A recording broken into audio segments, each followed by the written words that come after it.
Tahu nggak kalau Siti Aisyah istri Nabi pernah dituduh selingkuh dengan sahabat Nabi sendiri yang bernama Safwan Al-Mu'attal. Dan kejadiannya pada saat itu viral banget. Ini dia kisahnya. Sahurpedia. Fitnah perselingkuhan ini bermula dari keikutsertaan Siti Aisyah yang mendampingi Nabi dalam perjalanan perang. Singkat cerita, di suatu pemberhentian, para rombongan beristirahat. Pada malam hari itu, Siti Aisyah keluar dari tandu untuk buang air. Namun ketika kembali ke rombongan, Siti Aisyah menyadari bahwa kalungnya terjatuh. Beliau pun bergegas kembali ke tempat sebelumnya untuk mencari kalungnya tersebut. Sayangnya, ketika kembali para rombongan sudah berangkat. Hal ini termasuk lazim terjadi karena seorang wanita ketika di dalam tandu tidak boleh diajak bicara oleh lain mahram.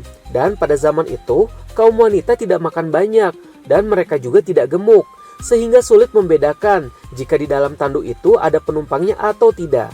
Akhirnya Siti Aisyah memutuskan berdiam diri di titik istirahat terakhir rombongan tadi beristirahat dan berharap mereka menyadari jika beliau tertinggal dan menyusulnya. Tak lama Safwan Al-Mu'attal yang memang tertinggal dari rombongan menemukan Siti Aisyah di tempat peristirahatan tersebut. Safwan kaget karena melihat Siti Aisyah yang tertinggal sendirian di sana. Namun Safwan tidak berani mengucapkan sepatah kata pun dan hanya membantu menaikkan Siti Aisyah ke atas unta, lalu menuntunnya hingga tiba di tujuan. Tak lama kejadian ini dimanfaatkan Abdullah bin Ubay, pemimpin orang munafik, untuk menyebarkan fitnah perselingkuhan Siti Aisyah dan Safwan Al-Mu'attal di malam perjalanan mereka ke Madinah. Karena kejadian itu, baik Siti Aisyah dan Rasulullah hatinya terluka, bukan karena tidak percaya kepada Siti Aisyah, namun karena kejadian ini telah memecah belah kaum mukmin pada saat itu, sehingga hampir terjadi pertikaian di antara kaum mukmin. Dan akhirnya Siti Aisyah berdoa agar Rasulullah diberikan mimpi petunjuk atas fitnah keji ini.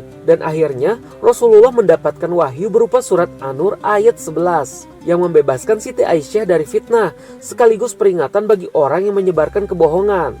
Itu dia asbabun nuzul atau penyebab turunnya ayat Al-Quran surat An-Nur ayat 11.